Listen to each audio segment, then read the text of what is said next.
नमस्कार, बिहार मिथिला न्यूज में आपका स्वागत है। मैं मनोज और बड़ी खबर बता दें कि दरभंगा में बाढ़ की स्थिति का जायजा लेने के लिए 6 सदस्यीय केंद्रीय टीम पहुंची है। दरभंगा के कुशेश्वर स्थान, घनश्यामपुर के अलावा हनुमान नगर, बहादुरपुर, हायाघाट क्षेत्र का हवाई सर्वेक्षण किया।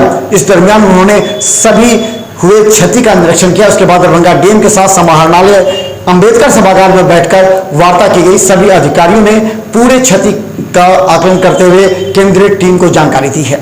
तो देखिए एक रिपोर्ट।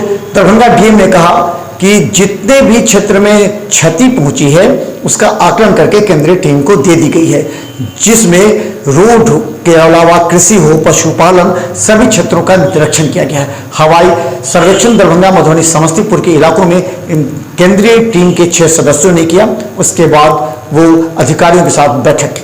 देखिए रिपोर्ट। दरभंगा में बाढ़ निरीक्षण के लिए 6 सदस्यीय केंद्रीय टीम पहुंची। दरभंगा डीएम ने किया समीक्षा। दरभंगा में लगातार बाढ़ की स्थिति नाजुक होती देख केंद्रीय टीम के 6 सदस्य दरभंगा पहुंचे। इन लोगों ने हवाई सर्वेक्षण से दरभंगा, मधुबनी, समस्तीपुर और खासकर दरभंगा के बहादुरपुर, हनुमान नगर, कुशेश्वर स्थान क्षेत्र का दौरा किया।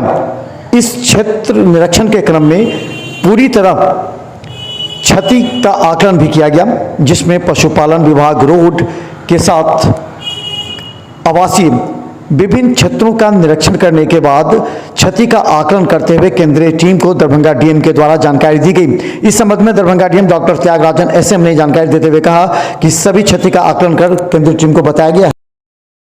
6 सदस्यीय केंद्रीय टीम श्री राकेश कुमार सिंह साहब की अध्यक्षता में आज दरभंगा पहुंची है। इनके द्वारा हवाई सर्वेक्षण के माध्यम से कुशेश्वर स्थान, हनुमान नगर, हायाघाट, बहादुरपुर में जो बाढ़ की स्थिति है और बाढ़ से विभिन्न प्रकार के जो नुकसान हुआ है उसको आकलन किया गया है। हेलीकॉप्टर के माध्यम से पूरा आकलन हुआ है। उसके बाद विस्तार से जिला प्रशासन द्वारा इनके समक्ष जो भी नुकसान हुआ है उसको विस्तार से हर विभाग का जो भी नुकसान हुआ, चाहे रोड हो, कृषि हो, पशुपालन हो, मत्स्य विभाग हो, हर विभाग के जो नुकसान हैं सबको उनके समक्ष रखा। उन्होंने ध्यान से सुना और पूरी रिपोर्ट उनको दी गई।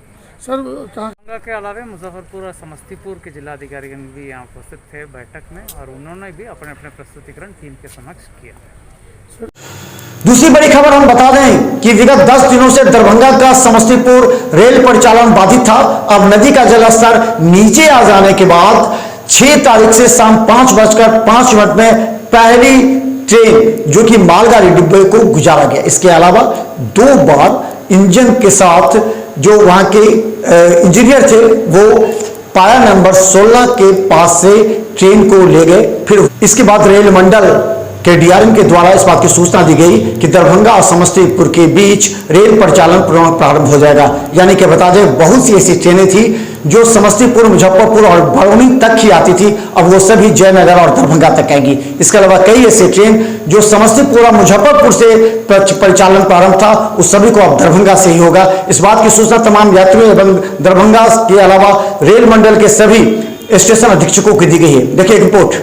दरभंगा में दूसरी खबर बता दें कि करीब 10 दिनों से रेलवे ट्रैक चूंकि दरभंगा और समस्तीपुर के बीच बंद हो गया था, उसे एक बार फिर नदी के जलस्तर कम होने के बाद प्रारंभ कर दिया गया है।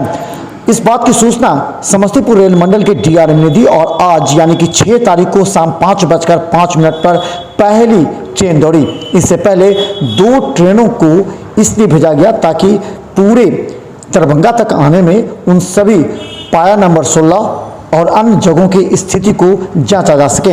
इसे लेकर पहले एक बार तो केवल इंजन के साथ एक बॉगी आया। उसके बाद ट्रेन 5:05 पर इसी पाया नंबर 16 से पहले मालगाड़ी को गुजारा गया है। गौरतलब है कि दरभंगा में विगत 10 दिनों से ट्रेन का परिचालन दरभंगा समस्तीपुर के बीच बंद हो गया था, जिसमें दूरगामी ट्रेनें एवं पैसेंजर को रोक दिया गया था और उनके मार्ग परिवर्तन कर दिए गए थे।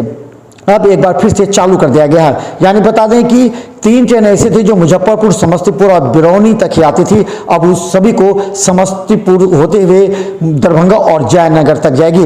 इसके अलावा दरभंगा और जयनगर से नई दिल्ली, कोटा, अन्य जगहों पर जाने वाली सभी ट्रेनों का परिचालन अब समस्तीपुर और दरभंगा के माध्यम से होगा, यानी कि अब सभी ट्रेन दरभंगा रेलवे स्टेशन पर आएंगी, यहीं से उनका परिचालन पुनः प्रारंभ कर दिया गया है। इस बात की सूचना डीआरएम के द्वारा आज दरभंगा के मंडल अधीक्षक को दिया गया। और इसके अलावा इस बात हम बता दें कि नदी का जलस्तर बढ़ने के कारण रेल परिचालन बंद कर दिया गया था। आज जैसे ही नदी का जलस्तर नीचे आया, रेल परिचालन प्रारंभ कर दिया गया है। आप देख सकते हैं कि पाया नंबर 16 के नीचे अब जलस्तर